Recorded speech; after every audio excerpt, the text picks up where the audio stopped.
Hey guys, what is up? It is me, RGX Prophet here. Gonna do a little wrestling Q&A. But before we get this started, I need a logo made. So if you guys are good at that stuff, please leave a comment and tell me that you can do it, and I'll get back to you with that. So yeah, so let's just get started with the Q&A. This is coming from my Facebook page, WWE TNA World. You guys ask the questions, and I'm here to answer them. So here we go. First question is, where is Paul London now? Right now, Paul London is just going around the independent circuit, like PWG and all there, just taking bookings and stuff. So, pretty short answer, but there is your answer. Question number 2. Bully Ray, legit world title contender? Definitely.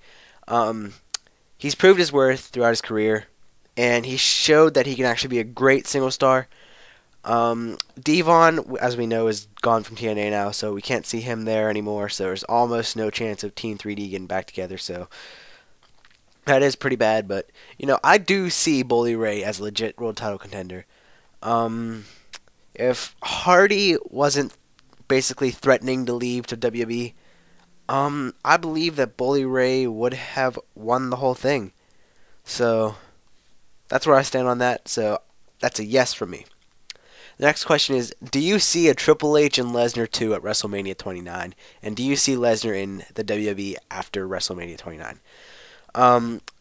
From what I can tell now, I do believe it will be Triple H versus Lesnar 2 there. I wouldn't be surprised if it would happen. I think it would be pretty good.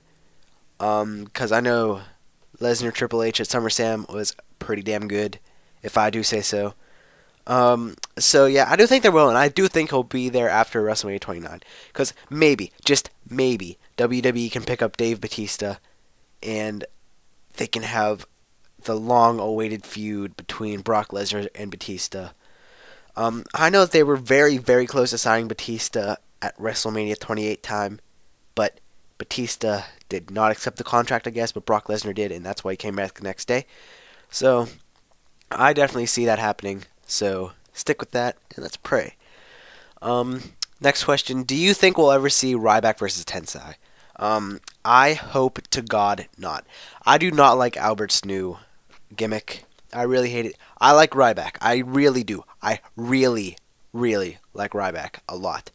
I honestly right now just want to see where that Miz versus Ryback feud is going to go, because it's a smaller scale Goldberg versus Miz, if you couldn't tell.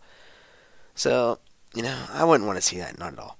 And do you think we will ever see The Rock versus HBK? That's a possibility this WrestleMania.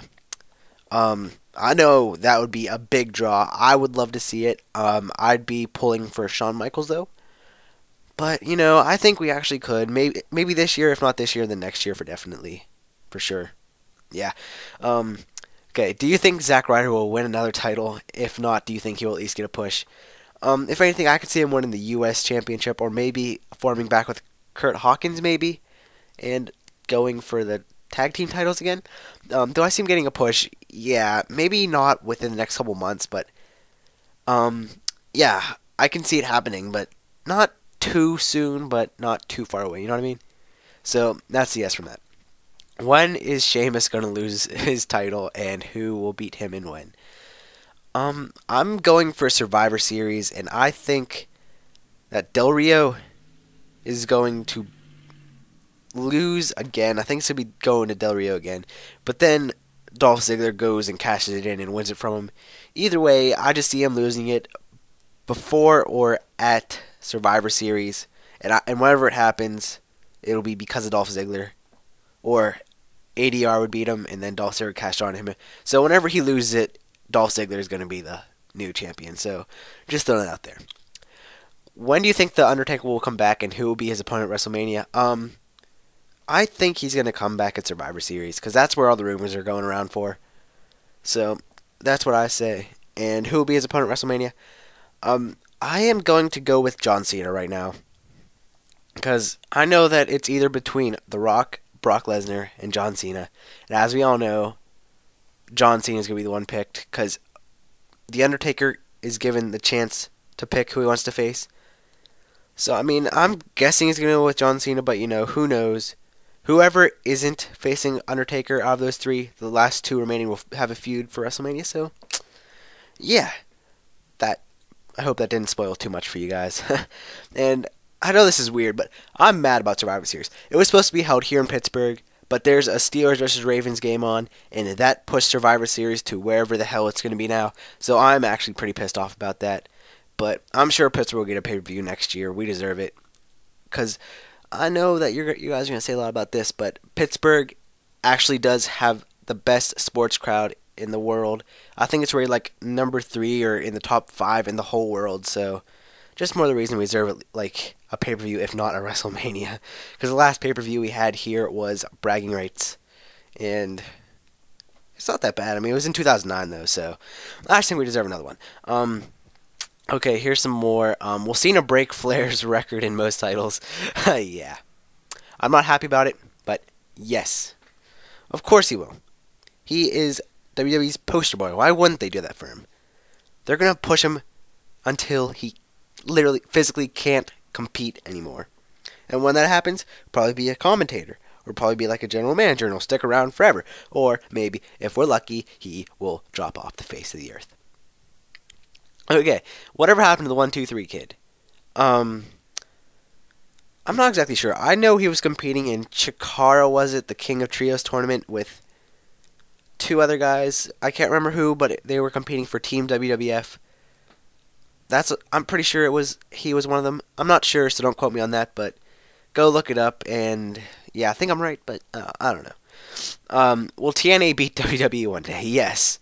If you look what WWE's doing right now, they're doing a great thing with Punk. They have a good amount of young kids, but they're not going to use them. They're not going to use the young wrestlers, no. TNA is doing everything right now. Like, in my opinion, I don't know, TNA could turn out to be WCW in a few years. I don't know. I could see TNA and Ring of Honor teaming up. Because if you remember, Dixie Carter acknowledged TNA Ring of Honor's 10th anniversary and, like, congratulated them on it. So, I mean, there's no bitterness between those two companies. And if you might not have heard, it was either NJPW or AJPW that WWE decided to team up with. So it looks like we have like 2 different alliances going at each other. But overall, I think that TNA and Ring of Honor would win. So, yeah, that's where I stand at. Will Cena ever get the backing of all the fans, not just the kids? Turning heel, yeah. Staying where he is, no. Right now, the older people, if you listen to the chants, listen how high-pitched the Let's Go Cena chants are and how deep the Cena Sucks chants are. That tells you right there that there is almost no chance of him getting praised until he turns heel. And if you haven't heard, he's unhappy with his character, which is why that one Lawler Punk segment, it was supposed to happen 5 minutes later, but Cena just walked out because he was pissed off. So that shows you we could be leading to a Cena heel turn really soon. Do I think Heath Slater deserves a push? He's done a lot for the company recently by jobbing a lot. Yeah, I do. With all those legends he's been jobbing to, he's hilarious too. He's funny on the mic. He's talented and everything. But it seems that him, Jinder Mahal, and Drew McIntyre, they formed that stable. So they're getting a push. So we can be happy for them. So yay! Do I hear voices like Orton? Yes, all day, every day. They counsel me, they understand, they talk to me. So I might have a mental disorder, but I was just born this way. Would I want an NWO faction again? If so, who would I reckon should be in it? Of course, who wouldn't say yes to that? And if it would happen, I think I would like to see CM Punk, Cody Hall, which is Scott Hall's son. You should see his matches. He's not bad whatsoever. He's actually pretty good if you ask me. So I'd go with CM Punk, Cody Hall, Daniel Bryan, Wade Barrett, and maybe Cody Rhodes I'd like to see. You know, maybe even throw in Brock Lesnar there. So go with CM Punk, Daniel Bryan, Brock Lesnar, Wade Barrett, Cody Hall, and Dolph Ziggler. So there you go. I think that would be a pretty damn good faction if you ask me. You know, bunch of great talent all together. So that's where I sit on that. Where the hell is Mason Ryan, and when is Ted DiBiase going to return to TV? You know, Mason Ryan, I'm not sure. He hasn't been in any house shows recently. I don't know. They just haven't been doing anything. He was starting to get this major push, then he just dropped off the face of the earth. So I can't help you with that one, but when is Ted DiBiase going to return to TV? I don't know. He's been running a lot of the house shows recently. So he's been in a lot of them. So I'm assuming it'll be soon. And if he does, I guess maybe they could form like a face stable to face Drew McIntyre, Heath Slater, and Jinder Mahal. So I don't really know. So yeah, I guess that's it. Like I said in the beginning of the video, I need a logo. So comment on this video if you can help me out with that. So yeah, I guess that's it. I hope you enjoyed it. Peace out, YouTube.